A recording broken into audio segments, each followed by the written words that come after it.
Hi, my name's Hanna Silver. You might know me from my other YouTube videos, or you might not know me at all. Either case is fine. Here today, I'm here to tell you a lesson that I've been meaning to record for a little while. It's intended to, if you like playing chords on the piano and playing pop songs, and you're playing a very basic and you want to get better at it, that's what this video is. So this video assumes that you have perhaps a basic knowledge of chords, and I'll be using a very easy chord progression today, and common chord progression. And if you are quite good already at playing pop songs but you want to get better, you still might find something, because I'm going to start very basic and I'm going to end up getting a little bit more complicated.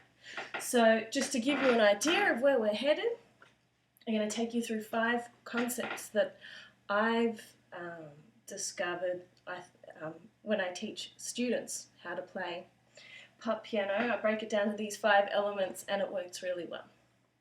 So the chord progression I'm going to be using today, very, very easy.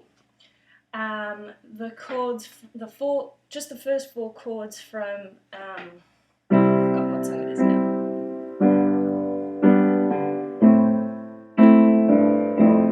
Let It Be. Okay, not with the intention in this lesson of learning how to play Let It Be, I'm just using those 4 chords.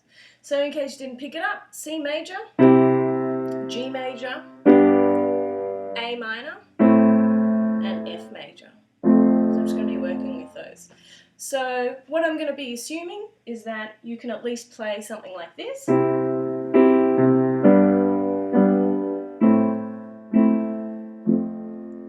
Very, very basic, but the 5 steps I'll take you through, you might end up with something like this after some practice.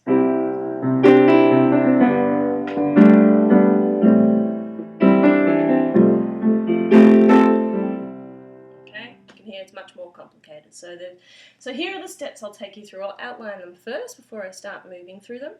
The first is I'll talk about a bass line. The second is I'll talk about chord voicing. The third I'll talk about is rhythms.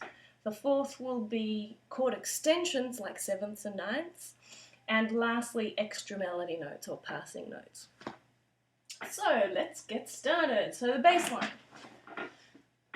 So I generally stick with, you can get pretty fancy, but let's just start basic. If you want to get fancy, you'll figure it out yourself later. So we've got C, G, A minor, and F. So I always just basically stick to, you can have octaves of the root. So the root means if it's a C major chord, you're playing C.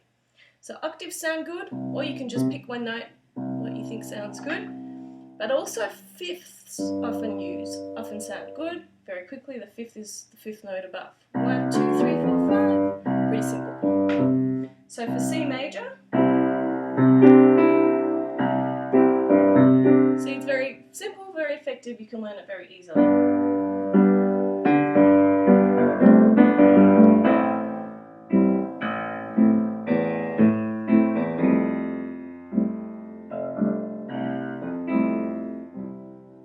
So have a play around with that.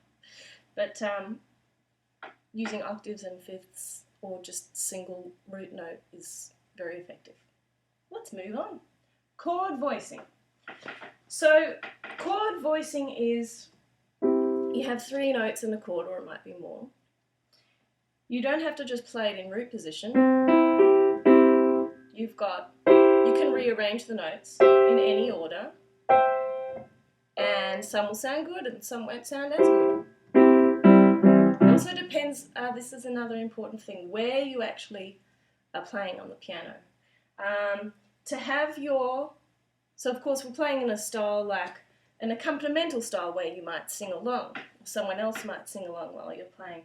So I find it's good to really stick with the right hand, basically around middle C. A little bit below middle C, maybe down to F. Getting down to E is a bit low. And up high, maybe to about G, above middle C.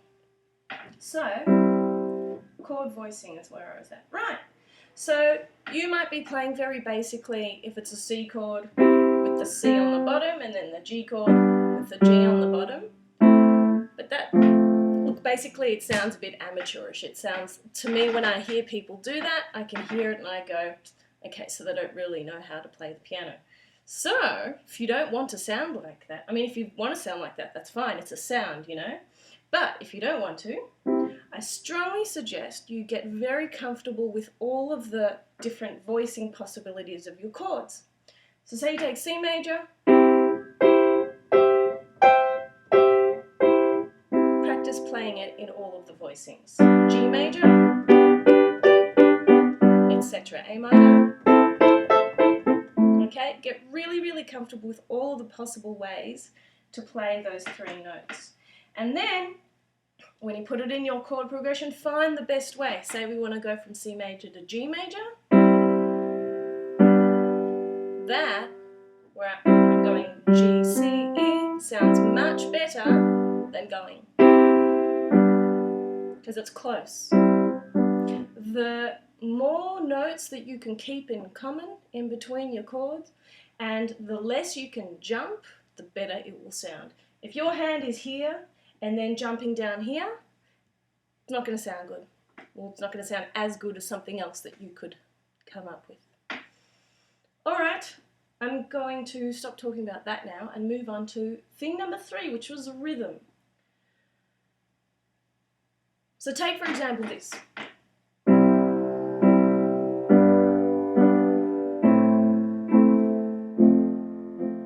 Kind of boring. I'm going to add a different rhythm now.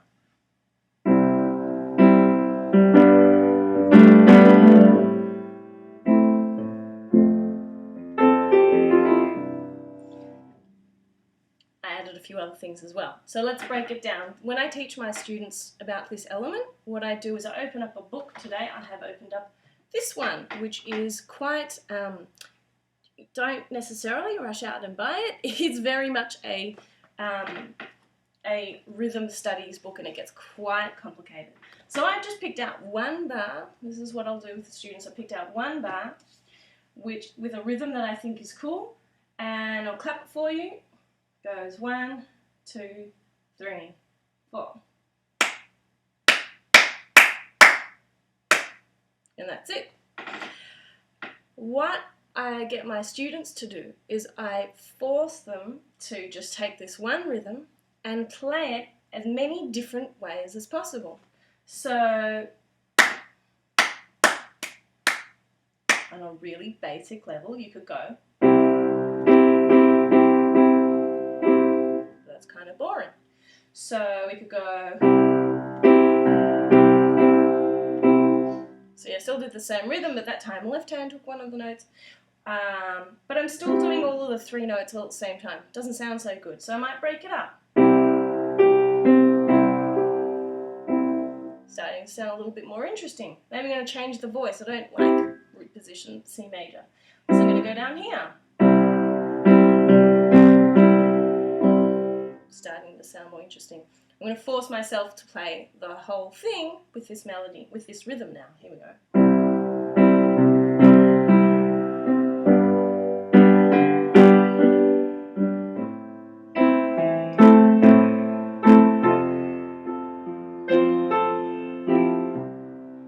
So it's a little bit naff, but the whole thing, the whole exercise here is for you to force yourself to come up with something different from what you would ordinarily do.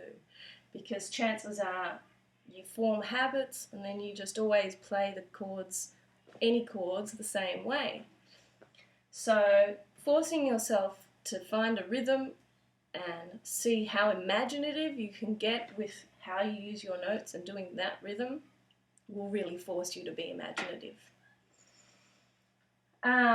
Also, just as a side note, for a little bit more advanced, sometimes when I feel a little bit stale with my improvisations, I'll pull out a rhythm book and I'll clap rhythms, and I find that that really reinvigorates me and just sort of unblocks me. So rhythms, very, very powerful. I strongly suggest you get into it. Okay, Number 4, second last, chord extensions. So this is getting a little bit more advanced. If you're playing your chords like this, all in root position, don't get to chord extensions yet. So chord extensions are, on a most basic level, we're talking sevenths, like major sevens and minor sevens, or you can even add ninths. So very quickly, what does that mean? Say we're in C, your seventh note, let's just do C major. So you're simply finding the seventh note and the ninth note out of the scale. 1, 2, 3, 4, 5, 6, 7 is a B, 8, 9 is a D. So if I take my C major chord, I'll add a C bass as well. But now I'm going to, look, my left hand's already playing C, right? So my right hand doesn't need to play C. So I'm just going to get rid of that now. Okay, C, E, G, nice. Now I'm going to add the seventh, and look, my thumb is free. And here's a little trick. The seventh is right next to the eighth. And the ninth is right next to the eighth. So where my thumb was on note number 8, I'm going to just move it down to note number 7. And that sounds really nice. And also now I've got a note in common with the next chord. A B is also in a G major chord.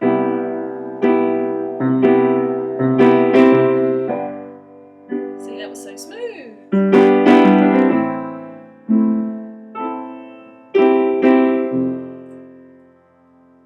So, look, I'm not going to go into it too much, just to say that adding sevenths and ninths to your chord progressions really changes the flavour. Look, I'll just briefly demonstrate that. Here's no sevenths, no ninths.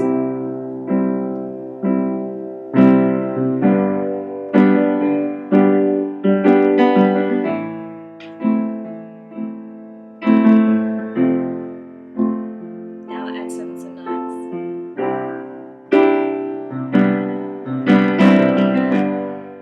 I won't add a seventh there.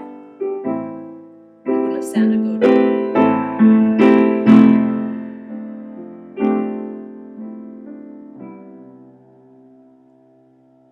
So you'll find as you play around that some chords sound good, sevenths and ninths, and some don't.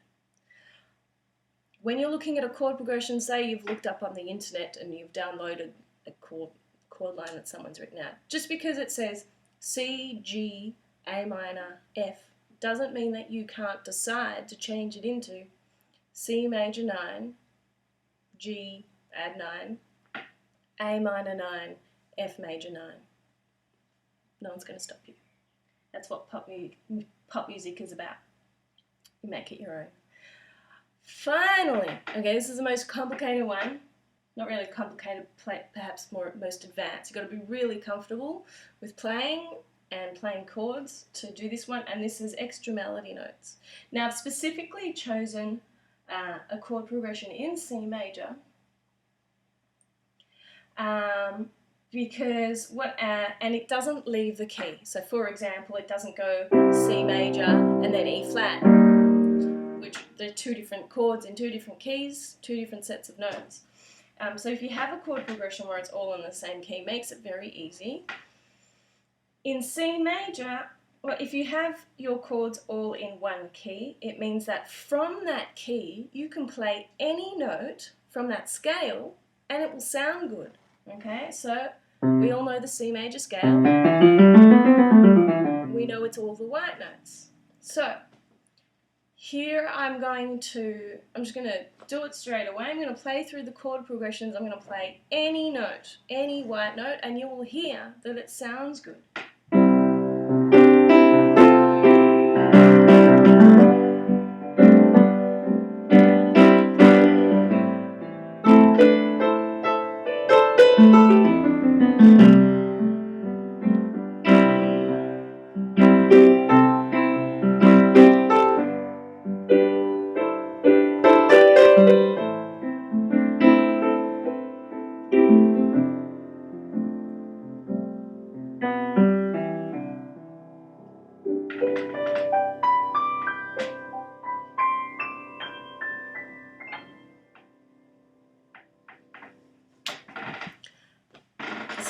I just made that up. Okay, I've lost my screen. There we go. So,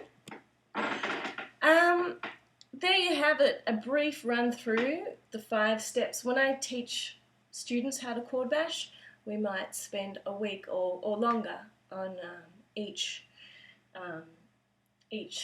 element, and maybe some are harder than others. And then of course you've got, it's fine to just do it with one chord progression, but then you could go do it with a whole lot of different ones. And then what if you have a chord progression where it leaves the key?